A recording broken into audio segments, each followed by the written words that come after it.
noite, meninas. Desculpa, eu não 7h10, não tô tão atrasada assim. Correria aqui final de semestre. Vamos lá.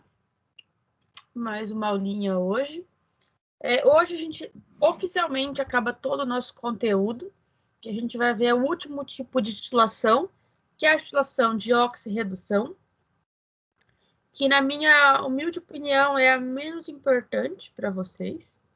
Porém, ela faz parte do nosso conteúdo, então a gente vai ver, claro. E aí teremos, como sempre, uma aulinha prática. Eu conferi naquelas aulas que estão no AVA, aquelas web aulas que eu tinha comentado com vocês na semana passada, e realmente elas estão erradas, tá? Vou compartilhar que eu mostro para vocês. Ai, não. Compartilhei errado.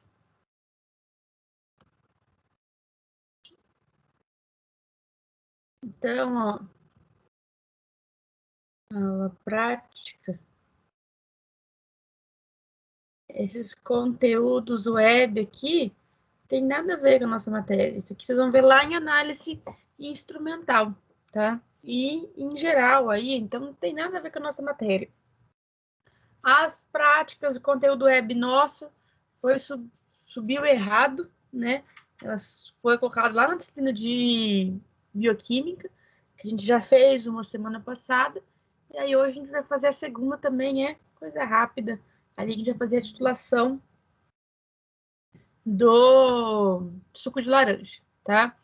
E para finalizar, nós vamos ter o nosso terceiro e último vídeo que vai ter atividade para ser feito, tá?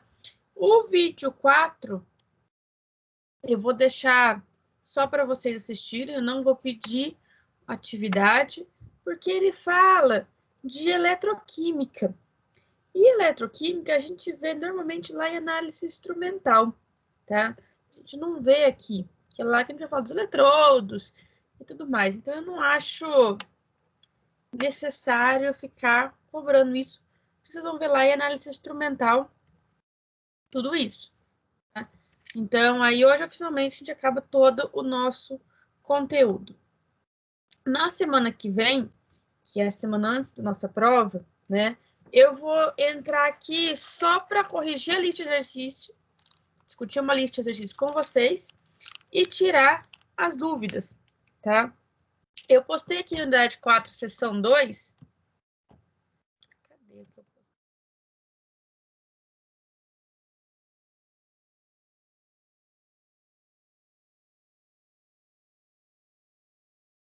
Tá aqui. Vocês veem que não é só o AVA de vocês que dá BO, tá? Aqui, atividades.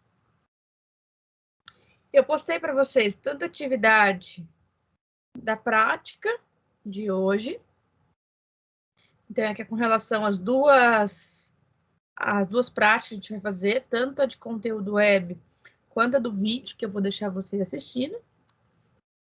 Uma questãozinha de cada. Dessa vez eu fui bem boazinha. Então, que fala aqui do vídeo 3, que é de gravimetria. E aqui do suco de laranja, que a gente quer saber só a concentração do ácido presente. A gente vai fazer aqui junto. Então, são duas coisinhas rapidinhas para serem feitas. Só que eu deixei aqui também para vocês uma lista de exercício. Com todas as titulações. São contas, que a gente já havia visto anteriormente. E da questão 3 à questão 10, então são 7 questões, eu falo aqui as questões teóricas dos nossos processos de titulação. Eu não preciso ser entregue na semana que vem, tanto que eu deixei até para o dia 4. Só que um conselho que eu dou, façam ela essa semana, tá? Já pode me entregar antes, é claro. Eu deixei um prato maior, Mas por que eu aconselho a fazerem já para essa semana? Porque na semana que vem eu vou tirar dúvidas. Então, uma vez que vocês já tenham tentado fazer, vocês já conseguem descobrir aonde tem as dúvidas, né? Então, acredito que vai facilitar. Mas semana que vem eu só vou tirar dúvidas, tá? Não vai ser uma revisão, é só tirar dúvida para a prova, que aí a prova é no dia 4. Beleza. Então, vamos começar.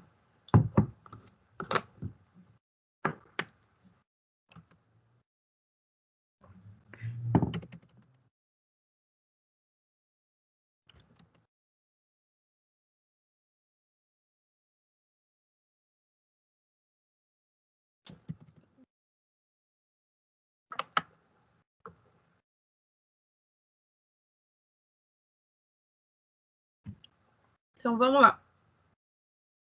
Primeira coisa, vamos recapitular lá que nós temos os nossos 4 tipos de titulação, né? Titulação de neutralização, que a gente já viu, titulação de complexação, que foi a semana passada, e hoje vai ser o último tipo, que é a titulação de oxirredução. Como eu falei, eu não acho que seja dentre as 4 que nós vimos, seja a mais importante, porém faz parte do nosso cronograma, tá? E ela fica por último já naturalmente. Então, na titulação de oxirredução, a grande maioria das vezes, nós vamos determinar metais, tá? E eu digo que eles não é tão importante assim, porque vocês que são futuros farmacêuticos, raramente a gente acaba quantificando os metais, tá? E existem outros métodos para determinar esses metais, como a gente viu na semana passada, titulação de complexação, tá? Mas o que consiste essa titulação de oxirredução? Então, como o nome diz, eu vou ter uma oxidação e uma redução. O que é uma oxidação e uma redução?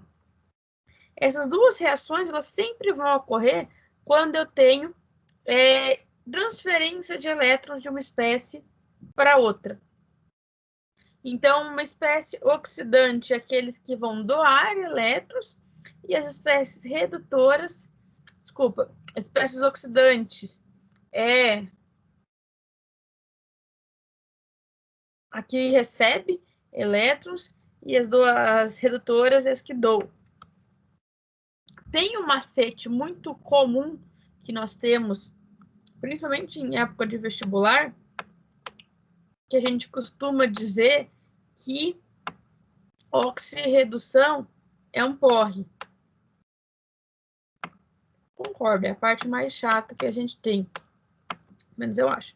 Mas por que a gente chama isso aqui de porre? Porque a gente fala que quem perde elétrons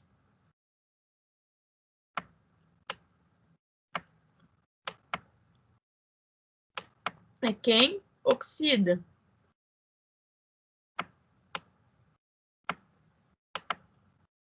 E quem recebe elétrons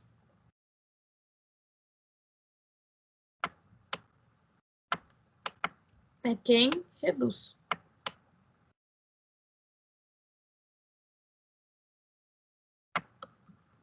Então, é uma forma da gente lembrar aqui de quem perde e quem oxida. Só que a gente tem um grande problema aqui na nomenclatura, que quem oxida, a gente chama ele de agente redutor.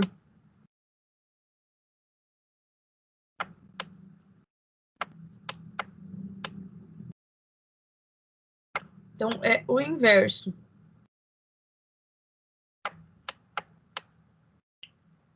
E, consequentemente, quem sofre redução é o nosso agente oxidante.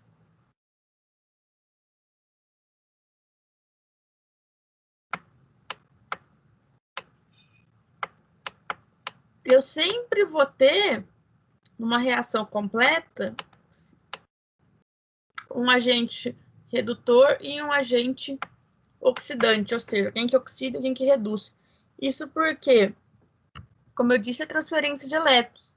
Esses elétrons eles nunca podem ficar sozinhos. Ele tem que sempre passar de uma molécula para outra, tá? A gente chama de o quem oxida, de agente redutor, que ele vai forçar com que o outro reduza. E a mesma coisa aqui. A gente chama de quem sofre redução de agente oxidante, porque ele força com que o outro oxide, tá? Então, essas são as nossas relações.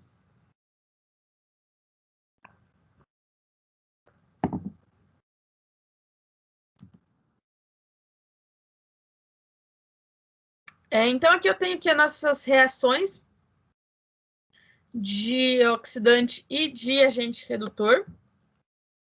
Então, como eu falei, os agentes oxidantes são aqueles que vão retirar os elétrons dos agentes redutores. São aqueles que serão reduzidos, tá? E vai ter uma diminuição do número de oxidação dele. Enquanto os agentes redutores, que são aquelas moléculas que são oxidadas, sofrem oxidação, quem sofre oxidação perde elétrons, então vai doar esses elétrons e, consequentemente, ele aumenta o número de oxidação. Não sei se vocês vão lembrar do que seria o número de oxidação, tá? O número de oxidação é esse número que vem em cima aqui dos nossos metais, tá? Então, ele vai indicar quantos elétrons ele perdeu ou ganhou. No caso aqui, ó, o sério 4+, ele passa de sério 4+ para sério 3+. Ele diminuiu o número de oxidação, consequentemente, ele é um agente oxidante. Se ele é um agente oxidante, é porque ele sofre redução.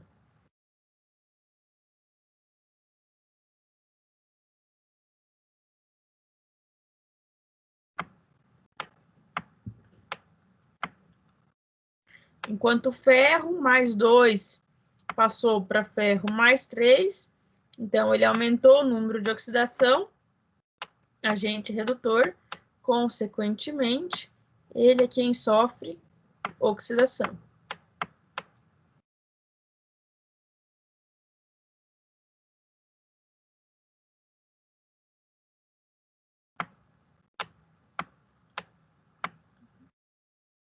O mesmo a gente consegue ver aqui na reação de cobre com zinco, onde eu tinha um cobre mais 2 e ele ficou um cobre 0, tá?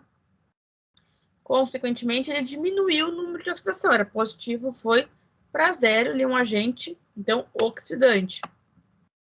E o zinco, que era 0, passou zinco para mais 2. Então, ele aumentou o número de oxidação, então ele é um agente redutor.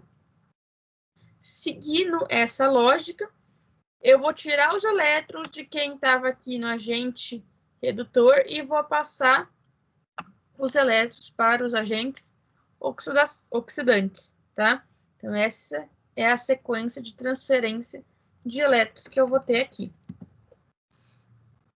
Só que quando eu penso numa reação completa, igual essa que a gente viu ali atrás, do sério com o ferro, na verdade eu posso separar ela em duas semi-reações, que são normalmente as reações que nós temos tabeladas, tá? Normalmente numa reação a gente vai tabelar elas sempre na forma de reação de redução. Foi-se escolhido isso. Então, eu tenho aqui tanto sério quanto ferro na forma de reação de redução. lembra lá sempre, gente, do corre.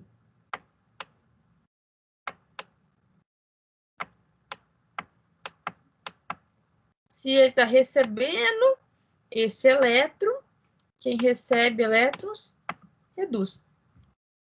E junto com todas as reações em tabelas, nós vamos ver que eu tenho o que a gente chama aqui de potencial de redução, tá? Esse potencial de redução é a energia que essa reação vai produzir na forma de redução.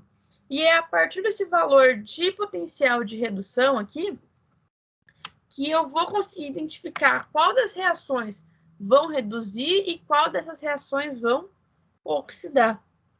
Então, a gente consegue prever isso tudo de forma teórica. E até onde eu sei, na vida, tudo que foi previsto nessa questão aqui de teórico, sempre na prática ela foi confirmada. Então, por exemplo, aqui no potencial de redução. O potencial de redução do cério é 1,44, enquanto do ferro é 0,77. Quer dizer que, olhando aqui, ó, o cério é um valor maior. Consequentemente, ele tem um potencial para reduzir melhor do que o ferro. Consequentemente, ele vai reduzir. Então, ele reduz. Se ele reduz, ele é o nosso agente oxidante. E o que acontece com o ferro é o contrário, ele ficou um valor, é o menor valor, ou seja, ele vai oxidar.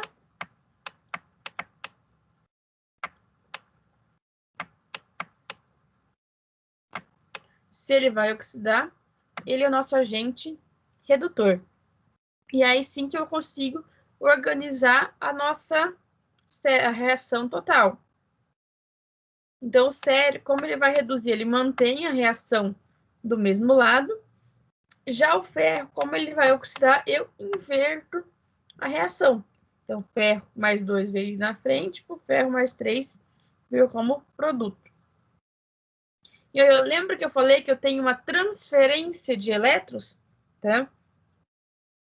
Então, eu estou ganhando o elétron do cério e esse elétron vai vir aqui do ferro. Então, um passa o elétron para o outro, tá? E assim consegue a nossa reação. Para que no final eu tenha uma reação total aqui, tá? Consegui calcular o potencial da nossa célula aqui. Já repararam quando a gente compra uma pilha? Deixa eu ver se tem uma aqui, não. Fácil de pegar. Aqui. Quando a gente compra uma pilha alcalina, básica, uma pilha AA, ela tem 1,5 volts. AA também. Ela tem a mesma voltagem. Vocês nunca pararam para pensar de onde que vem essa voltagem das pilhas? Ela vem disso daqui, ó. Da potencial dos dois metais ali dentro. Então, eu vou pegar o potencial do agente oxidante menos o potencial do agente redutor. Então, no caso aqui, ia ser 1,44 menos 0,77. E o potencial, então, quando eu junto cério e ferro, é 0,67. Quanto maior esse valor, melhor é a nossa reação, tá? E se eu fizer falando de uma pilha, maior a sua energia liberada, tá? Como eu vou saber qual que é esse potencial? Temos tabelas para isso. A gente consegue observar pela tabela, gente. Na verdade, essa tabela ela foi levemente forjada. Por quê? Na verdade, determinou-se que o hidrogênio tinha valor 0, para daí determinar todos os outros elementos, tá? Uma vez que eu não conseguiria fazer uma determinação de uma única semicélula, tá? Então, quanto maior o valor, maior a chance dele reduzir,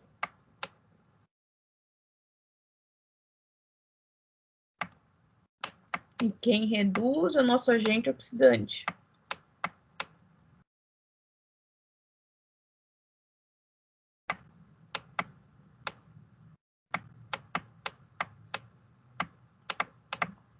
E aqui embaixo, ele vai ter a maior tendência de oxidar.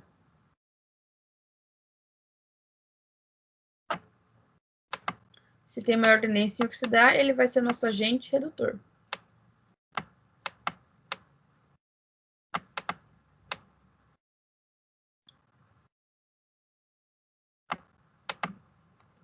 Beleza. Vimos o básico que a gente tem que saber de oxirredução. E aí vamos ao nosso processo de destilação, tá? Uma das coisas que a gente começa a ver é como a gente sabe se eu tenho o final da nossa destilação. Tem 3 formas de ver, a gente vai ver um pouquinho melhor quando eu falar dos indicadores deles exatamente. Então, um dos processos que a gente pode ter bastante aqui é o processo de autoindicação, aonde nossos próprios reagentes há a mudança de coloração, tá? Então, por exemplo, do permanganato aqui em meio violeta e depois simplesmente fica esverdeado, tá? Posso ter a presença de indicadores específicos, então coisas que reagem especificamente, a gente vai ver depois com relação ao nosso amido aqui. E a gente vai ver também nossos indicadores de oxirredução, que serão aqueles indicadores que simplesmente vão mudar de coloração devido ao potencial do meio. Eu falo mais para frente dos nossos indicadores. Aqui eu tenho alguns métodos de titulação. Na titulação de oxirredução, a gente acaba determinando a utilização de alguns componentes por si só, que aí a gente cria os nossos métodos de titulação, tá? O primeiro que a gente vai ter é a permanganometria, tá? Que é quando eu uso o íon permanganato nos nossos processos, tá? Esse aqui, MnO4, é o nosso íon permanganato. E a partir dele eu posso ter 3 reações diferentes com potenciais diferentes, tá? E essas reações vão depender do meio que ela vai ocorrer. Desde meios que são ácidos, até neutros e levemente alcalinos, até extremamente básicos, tá? Há necessidade de ficar decorando tudo isso? Não, a gente não tem, tá? Essa é a realidade. Então, aqui eu tenho o nosso esquema de permanganato. Então, dependendo do meio, eu tenho algumas reações específicas e, consequentemente, a transferência desses elétrons. Reparo que o permanganato, gente, tem colorações bem diferentes entre eles, tá? Uma vez que eu tenho essa diferença de coloração, permanganato é um deles que normalmente a gente não usa indicador, porque eu consigo ver a mudança de coloração ali dentro, tá? Então, a permanganometria a gente usa bastante, tá? Um dos exemplos seria a determinação do ácido oxálico, tá? Ou oxalato de sódio, dá pra gente determinar. Então, onde o permanganato ele precisa ganhar 5 elétrons e o ácido oxálico ele vai doar 2. Eu consigo fazer essa transferência de elétrons aqui, tá? Liberando aí o nosso CO2. Esse seria um esquema básico aí de uma pilha que nós teríamos. Não é exatamente assim que funciona a nossa titulação. Nossa titulação ela funciona da forma convencional, lá um L com a sua bureta, tá?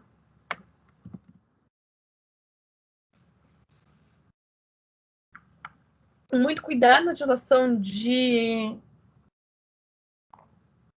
permanganato, tá? Porque eu tenho que fazer padronização, porque ele é um padrão do tipo secundário, e as reações às vezes são muito lentas, tá? E o meio é extremamente importante. Normalmente a gente trabalha em meios básicos, tá? Porque normalmente quando a gente faz aquelas reações ali que eu comentei inicialmente, que são em meios ácidos, a probabilidade de ter interferência é muito grande, tá? Então, raramente a gente acaba utilizando ela, tá? A gente tem que tomar cuidado com o ponto final, porque como ela vai mudar de coloração sozinho, tá? Essa coloração a gente toma, ela é bem sutil, essa mudança, e é aí que a gente faz o nosso teste de branco. E a gente faz algo para mudar essa coloração e saber exatamente qual que é o nosso ponto final, tá? Tem bastante texto, gente, mas é para vocês, ajudar vocês a estudar depois, tá? A iodometria ou iodimetria, tá? São dois nomes parecidos. Como dá para imaginar, os dois eu vou trabalhar com o iodo. Qual que é a diferença entre uma e outra? A iodimetria, eu vou usar somente o iodo como agente oxidante, tá? Só que ela é muito pouco utilizada, porque normalmente o iodo ele não é muito solúvel. E é aí que a gente entra na nossa iodometria, que é ela que é o mais comum. Porque além do iodo, eu adiciono iodeto de sódio, tá? Para daí eu conseguir formar a espécie triiodeto. Então, eu junto o nosso iodo com o nosso iodeto, formando o nosso íon triiodeto, e esse íon triiodeto que vai fazer as nossas reações de oxirredução, tá? Porque ele é muito mais solúvel do que só o iodo ou só o iodeto, tá? O próximo que nós temos é a nossa dicromatometria, uns nomes meio complicados, mas metria medida com o dicromato, tá? É uma das técnicas clássicas também, onde quem que a gente vai trabalhar é com o nosso dicromato aqui, tá? Com o dicromato também depende do meio, então eu tenho que cuidar que ele normalmente trabalhe em meios básicos, tá? Então, ele tem uma questão importante, porque ele é padrão primário, então eu não preciso adicionar fazer uma padronização dele ainda, antes, tá? E é um dos mais utilizados que nós temos. Temos também a serina, a ocerimetria, que é quando a gente usa o íon sério ali dentro, tá? O íon sério, ele reage já de forma direta. O íon sério é o sonho de todo mundo poder trabalhar com ele, tá? Reações são rápidas, normalmente sempre em meios básicos, porque meio ácido não vai deslocar o equilíbrio. Porém, a grande vantagem do sério é que eu consigo reagir com quase tudo. Ele tem um potencial muito alto. Só que por que a gente não usa ele, então, se ele é tão maravilhoso assim? Está relacionado com o dinheiro. Sério, é caro, tá? Então, normalmente, os outros meios ali, de permanganato e tudo mais, ele consegue suprir essa necessidade. Com o sério, a gente acaba usando muito pouco devido ao elevado custo mesmo, tá? Infelizmente, o custo é o que acaba mandando aí. Temos alguns outros sistemas, alguns mais, outros menos utilizados, né, mais comentados. Por exemplo, o bromato, a gente acaba usando bastante para orgânica, e para o cloreto de cálcio, para determinar amônia, e assim por diante, tá? Mas não são os mais comuns que a gente tem, tá? Não são os mais clássicos, podemos dizer assim. Entramos, então, para os nossos indicadores. Como eu havia falado anteriormente, os nossos indicadores redox são aqueles que vão mudar de coloração dependendo do sistema que eu tiver ali, tá? Da variação do potencial do nosso meio, mas elas não são específicas com um determinado reagente ali dentro, tá? A ortofenantrolina é um desses exemplos, tá? Aonde eu passo de azul claro para vermelho a coloração, tá? Sempre ligada ao ferro ali dentro, só que ela acaba sendo pouco utilizada porque tem que ter o ferro ali dentro, tá? Mas ela seria um indicador ótimo, mas eu dependo do ferro ali estar presente, né? O amido. Amido é uma relação única que nós temos, tá? Porque o amido de milho lá, o que a gente está acostumado com a nossa maisena todo dia, tá? Ela forma uma cor azul intensa quando tem o nosso íon triiodeto. Então, toda vez que a gente vai determinar o nosso iodo, a gente usa o amido como indicador, tá? Então, até quando a gente dava as aulas práticas presenciais, dava tempo da gente dar de oxirredução, era muito engraçado, porque a gente deixava de propósito no laboratório o potinho de maisena lá. E aí todos os alunos achavam estranho, mas o próprio amido, na presença do iodo, ele sempre vai ter uma coloração, uma das formas de identificação que nós temos, tá?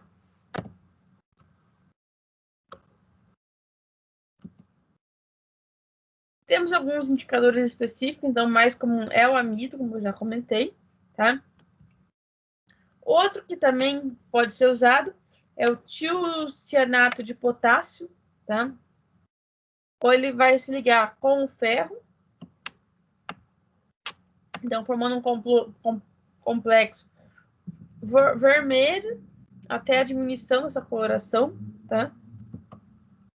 Temos alguns outros indicadores aqui de oxirredução, tá? E as suas colorações. Eu não vou ficar entrando em detalhes em cada um, que eu acho meio patético, tá? Eu não acho interessante, mas saibam que tem alguns outros indicadores. Eu tenho as cores oxidadas e reduzidas dele, tá? Mas, assim, cada método, quando a gente vai usar um método de titulação, gente, a grande maioria das vezes a gente já tem qual que é o melhor indicador a ser utilizado, tá? Nesse caso aqui de oxidação, quando a gente não sabe, a gente vai olhar o nosso potencial e ver se é nosso agente oxidante, nosso agente redutor, está nessa faixa aqui, tá? Mas de toda a nossa situação de oxirredução, a mais conhecida é a reação de Carl-Fischer, tá? Eu estive o ano passado fazendo uma visita em uma empresa de bala, certo? Com os alunos lá em Arapongas. E a própria química que nos acompanhou lá, representante da indústria, ela falou que eles fazem isso todos os dias na chegada de matéria-prima. Uma vez que a quantidade de água é extremamente importante dentro de açúcar e de toda a matéria-prima para a formação das balas, né? Então, a reação de Carl-Fischer aqui, ela é exclusiva para determinar águas tanto em líquidos orgânicos quanto em sólidos. Então, eu tenho que ter uma quantidade de água baixa, não é simplesmente quantidade grande. E essa reação se baseia na oxidação do óxido de enxofre e o de iodo juntos, tá? Então, o iodo reage com o dióxido de enxofre e eu tenho que ter a presença da nossa água aqui dentro. E aí, pela relação estequiométrica, eu consigo saber o quanto de água tem tanto no nosso sólido ou no nosso solvente orgânico, tá? Reação de Carl-Fischer, a gente tem que tomar cuidado, porque ela degrada muito fácil, tá? E é isso. Então, eu tenho a coloração marrom. Não é uma reação bonita, mas ela é bem eficaz, tá? Ele acaba sendo uma das mais utilizadas em rotina de laboratório dessa parte de oxirredução. Oxirredução era isso. Tem alguma dúvida ou a gente pode entrar para nossas práticas?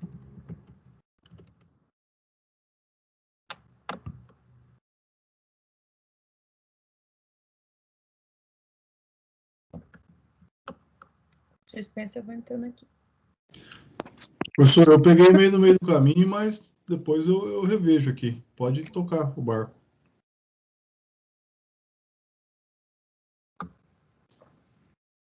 Beleza. Como eu comentei, então, essa prática, esse conteúdo web aqui, ele está no lugar errado. Eu pedi para fazer a transferência para a disciplina de química analítica, mas no final do semestre eu acredito que ela não vá, né? Então, a gente vai fazer juntos. Então, aqui, como eu comentei semana passada, tem a apresentação do que a gente vai fazer, toda aquela questão. No caso, a gente vai determinar a acidez do nosso suco de laranja e determinar a concentração destas soluções, tá?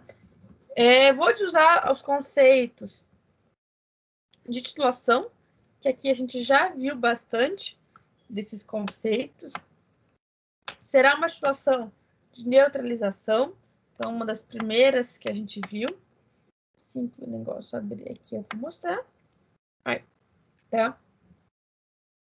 Então, a gente vai fazer a acidez total do nosso suco de laranja. Nosso sistema de titulação, como a gente já viu antes, vou ter uma bureta com uma solução padrão, ou seja, uma solução que eu conheço a sua concentração.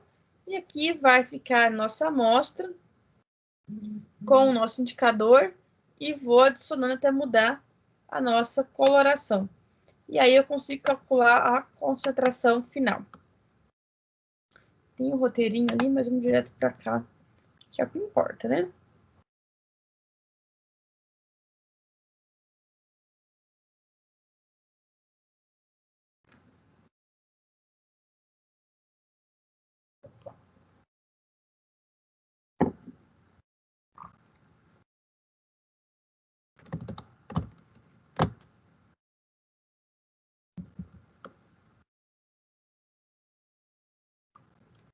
Foi.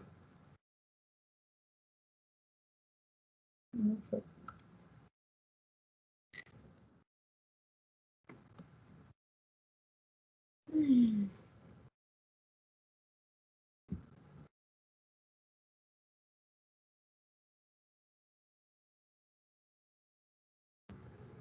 Esperar um minutinho, ver se ele entra, gente.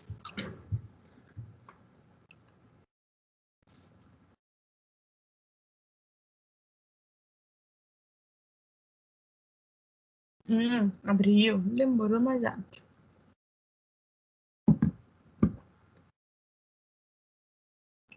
Então, como eu disse, tem um laboratório virtual aqui. Só que como todo laboratório, se eu tentar mexer qualquer coisa, ele não vai deixar porque eu tô sem os EPIs, tá? Toda vez dentro do laboratório, a primeira coisa é colocar os EPIs. Então, usar o jaleco e quais os EPIs necessários. No caso aqui, luva, óculos, a máscara não é necessário. Na dúvida, ó, tem aqui os EPIs que são necessários.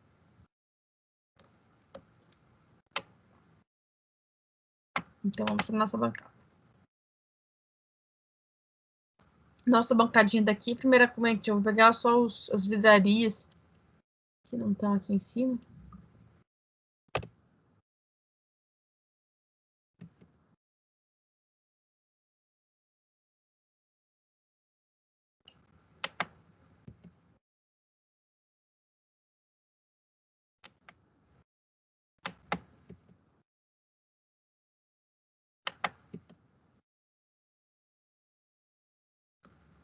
Pegar as vidrarias que são necessárias.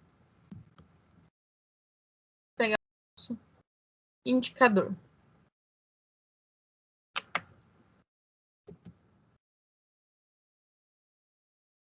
Só isso. Beleza. Então, eu vou determinar o nosso suco...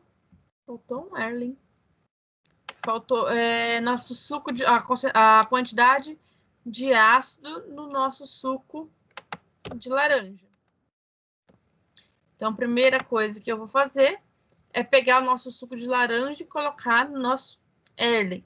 O suco de laranja está nesse frasquinho amarelo aqui, tá? Então, eu vou colocar sobre um becker e vou despejar ele aqui dentro.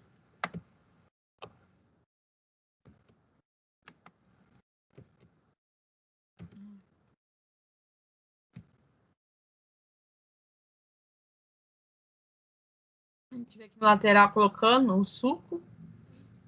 Não tem uma quantidade certa, porque daqui eu vou pegar e colocar ele no nosso Erlen. E aí sim eu preciso pegar uma quantidade exata, tá? Então, eu encaixei a pera na pipeta. Vou colocar sobre o nosso becker. E aí a gente tem a questão de lembrar usar a nossa pera, tá? Onde eu vou ter 3 válvulas nossa pera. Válvula A, que é para esvaziar e encher a nossa pera. Válvula S, de succionar, de subir o nosso líquido, que fica aqui. E a válvula E, que é a válvula de expulsar o nosso líquido. Nessa prática aqui, a gente vai pegar os 10 ml de suco. Então, a primeira coisa que eu tenho que fazer é esvaziar a nossa pera. Então, apertou o A aqui, ele esvaziou.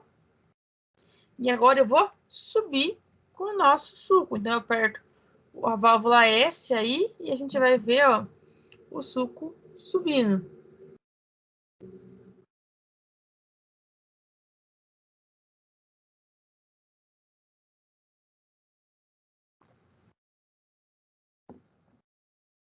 Ele vai subindo aí pela pipeta.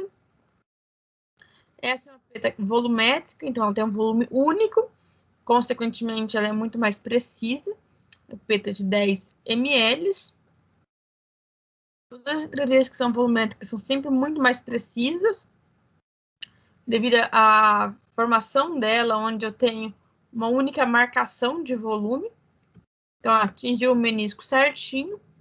Beleza, soltou aqui. Vou colocar ela sobre o nosso Erlen. Nossa pipeta tá aqui, ó, sobre o nosso Erlen já. E aí eu vou expulsar o nosso ar, nosso líquido, ou seja, eu vou despejar. Então, aperta a válvula E e vai descer o líquido no nosso Erlenmeyer.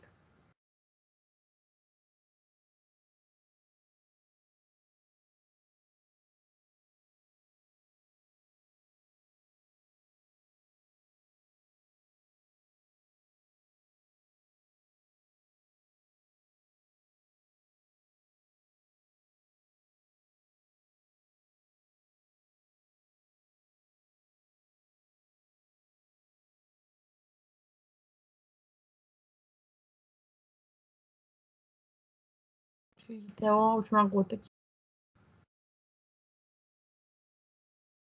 Enche a pera de ar novamente. Então, quando você deixar ela pressionada, ela vai estragar, tá? Vou colocar sobre a mesa. Beleza. Temos aqui o nosso suco de laranja no nosso Erlen. Primeira coisa que a suco de laranja não vai mudar de coloração. Então, eu vou colocar o nosso indicador, que no caso é a nossa fenolftaleína. Então, eu vou gotejar ela aqui dentro. Normalmente 2 a 3 gotas. Nesse caso, ele não mostra a gotinha cair. A gente pressupõe que cai. Beleza. Poderia fazer a titulação só assim. Só que como eu peguei só 10 ml, normalmente é muito difícil de eu mexer essa quantidade. Se eu colocar mais água, ficaria melhor. Então, eu pego para 7. Vou medir na proveta, mas a realidade é que não existe para essa situação de neutralização uma quantidade exata, tá? Poderia simplesmente colocar ali no olho.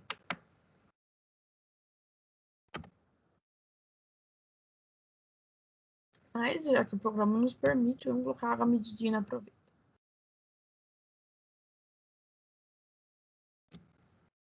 Então foi, aumentou o volume, fica mais fácil para a reação. Então, vou colocar já o Erlen sob a bureta.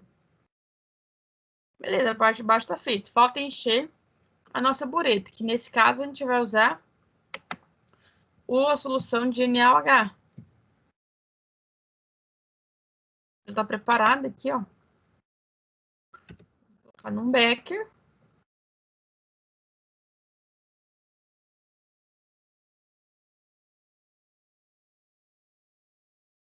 Em laboratório, raramente a gente coloca uma substância direto em algo que a gente tem, tá? É comum a gente sempre colocar num becker, até porque fica mais fácil a transferência de um lugar para o outro. Então, por exemplo, o frasco de NaOH, ele tinha boquinha pequena, não tinha um biquinho e tudo mais. Então, eu coloco num becker, onde o becker tem um biquinho próprio para isso, e aí eu consigo transferir melhor. Então, agora eu vou colocar o que estava no becker dentro da nossa bureta.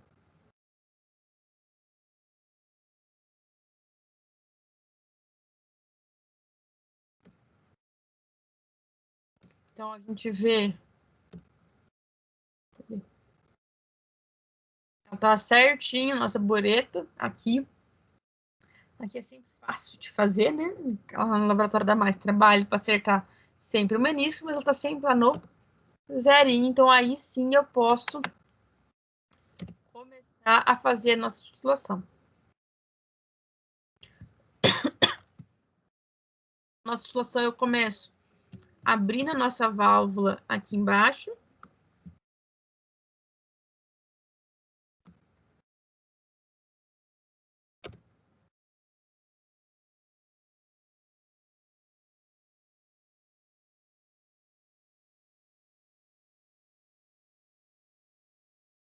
Ai, sem querer vaziei a bureta. Coisas de... né? Deixa eu pôr mais em NaOH.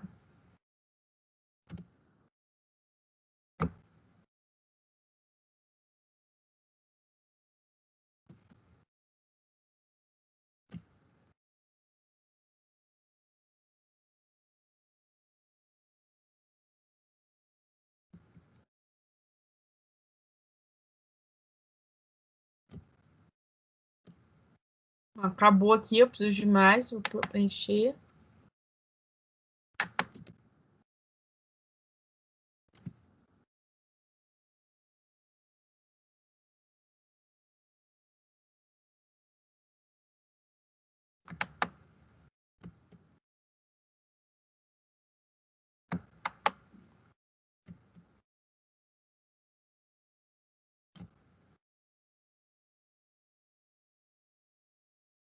Ai, bugou.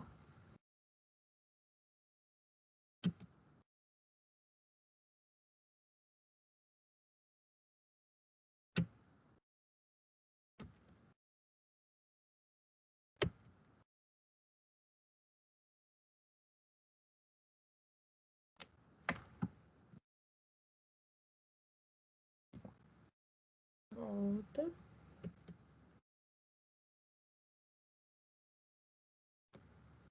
O Becker não quer voltar ao normal.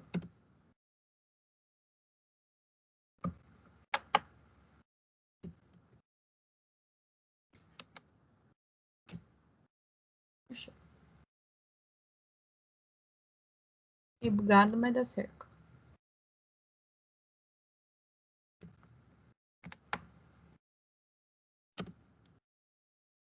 Então agora sim eu vou encher a bureta, que sem querer eu esvaziei, né?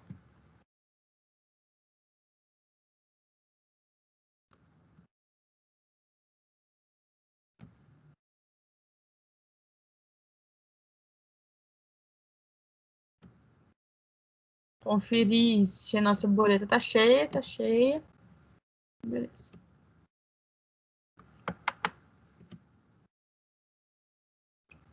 Tá, de novo, boleto lá em cima. Ok, podemos começar a nossa titulação.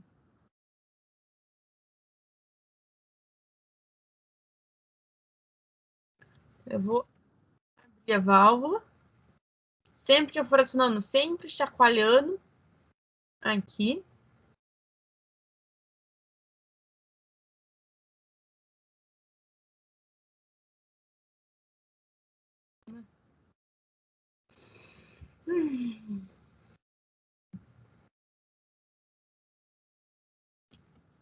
Não quer descer, mas tá descendo.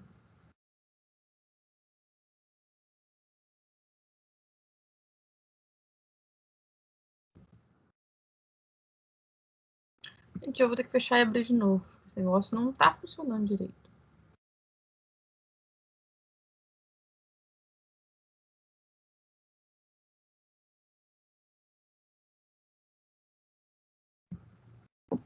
Não sei minha internet, se é o site da UGTEC que tá zoado.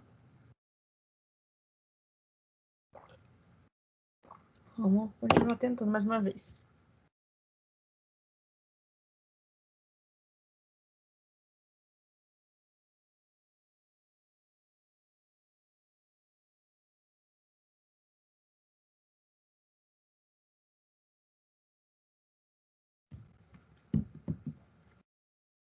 Então, eu posso fazer rapidinho aqui todo aquele procedimento inicial.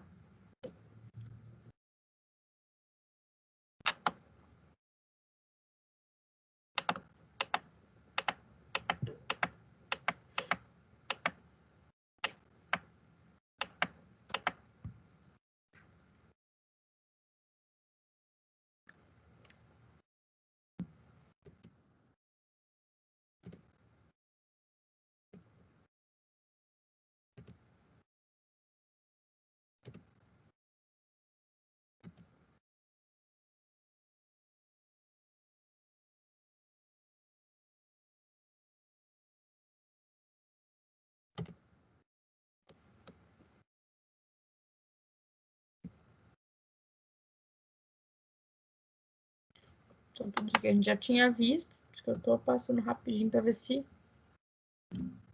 ele volta ao normal, né?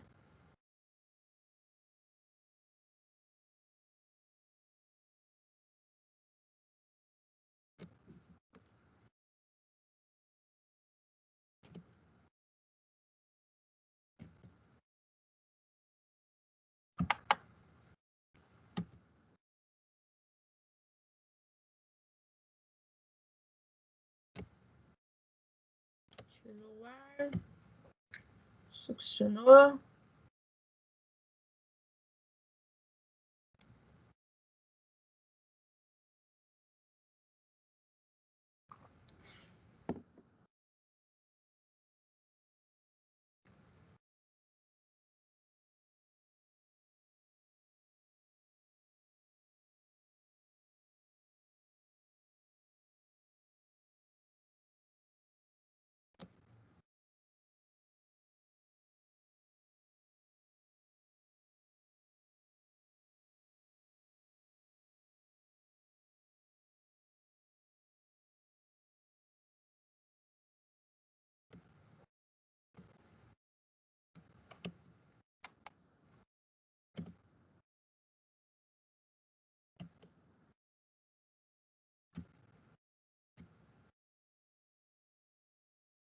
Colocando nosso suco de laranja.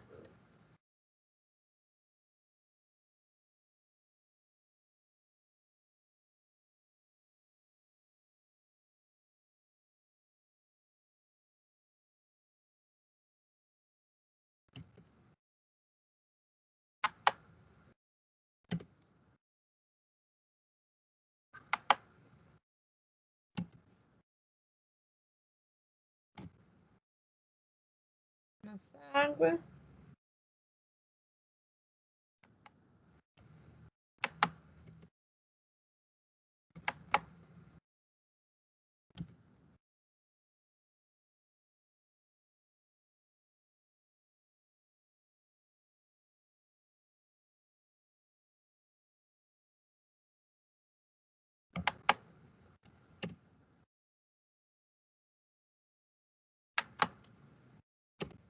ao nosso indicador.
Ok. Vamos ver se agora vai.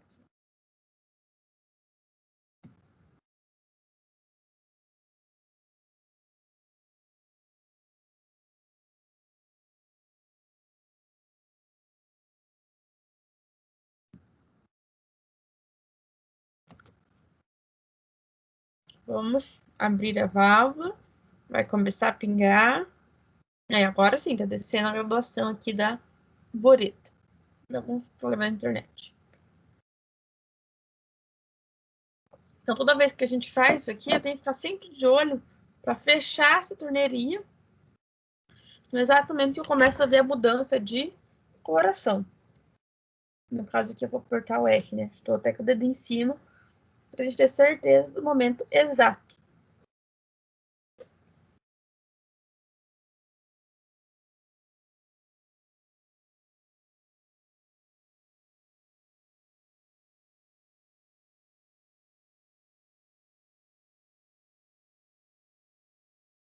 Deixa eu aguardar.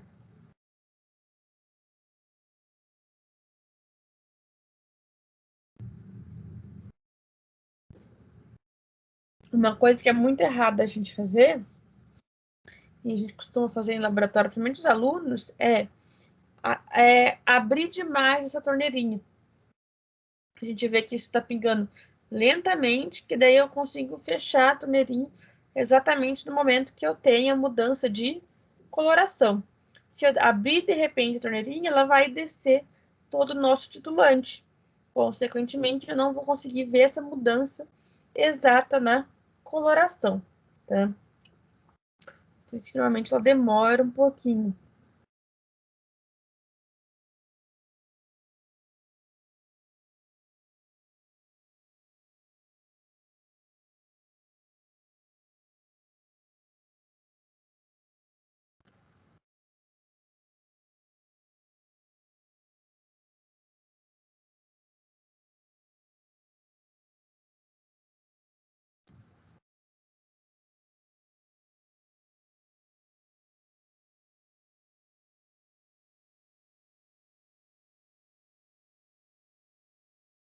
Nada ainda de mudar.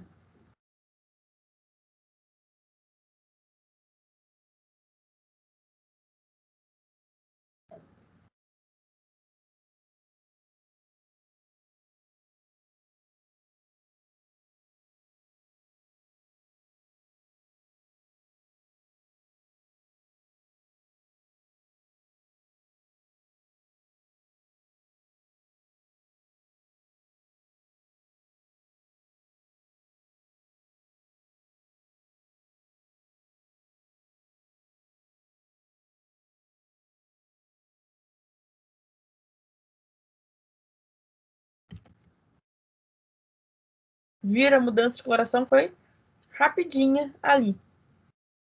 Então, olha, ele passou da cor do sul, que era amarelo, para rosa, que é a cor da fenolftalina e meio básico. Vamos olhar a graduação. Então, a gente vê aqui, ó, bundinha ali da água, assim, da curvatura da água está em 9,5. E é a partir desse volume que eu vou calcular a concentração da acidez do nosso suco de laranja. Vou até abrir uma tela. Vamos lá. O que eu tenho de dados aqui? Então, vamos pegar do nosso NaOH. Concentração do nosso NaOH. Aqui no frasco. Ele é 0,1 mol por litro.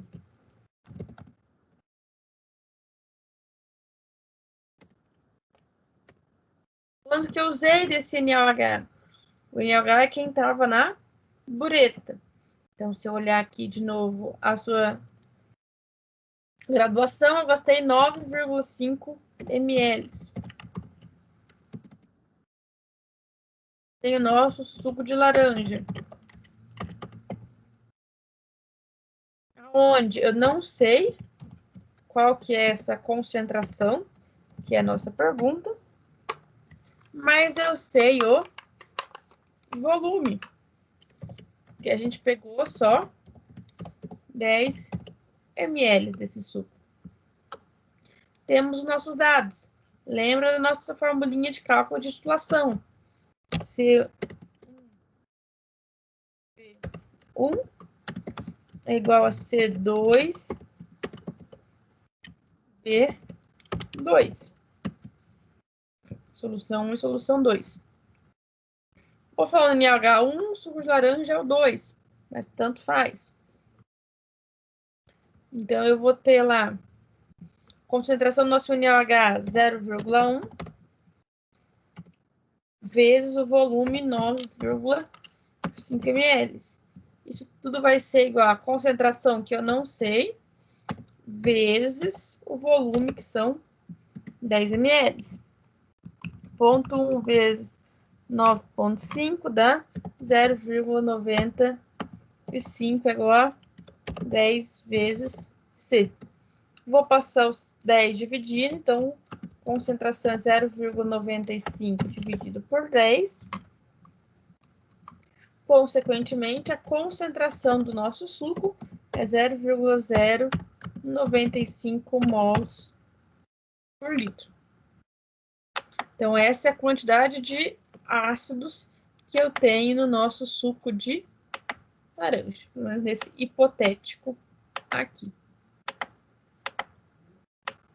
Conseguir entender certinho o processo de titulação?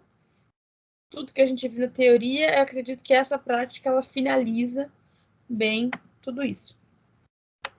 E essa já coincide com a resposta da nossa primeira questão, segunda questão da prática.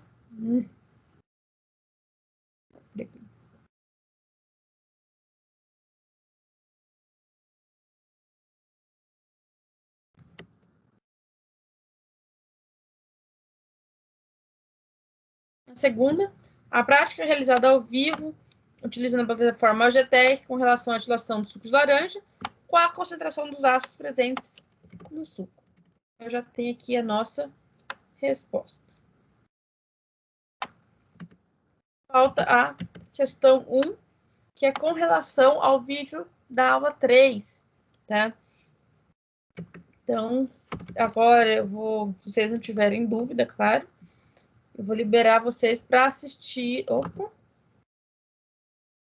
o vídeo aqui, você vai entrar lá na disciplina de Química Analítica.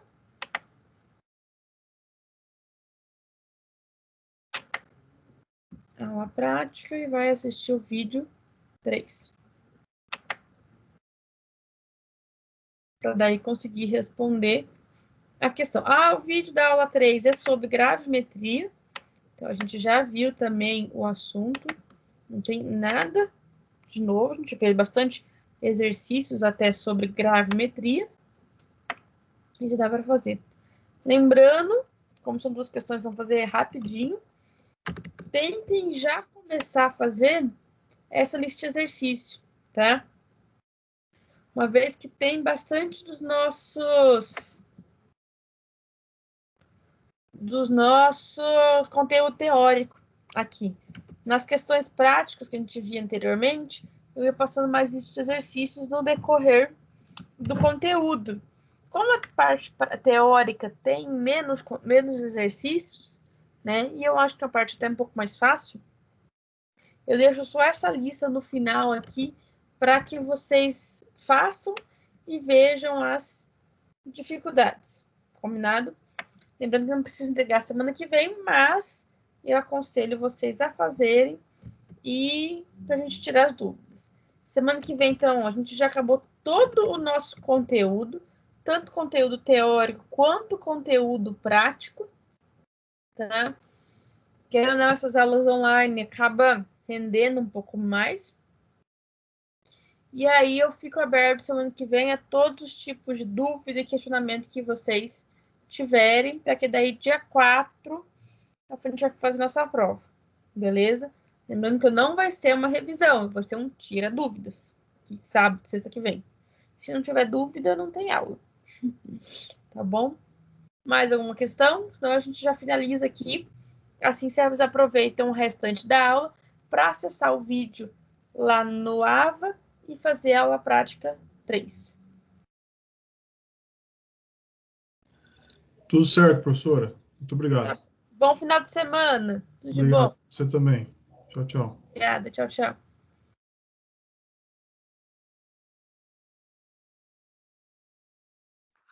Obrigada, prof. Boa noite. Bom final de semana. Boa noite. Bom final de semana. Tchau, tchau. Tchau.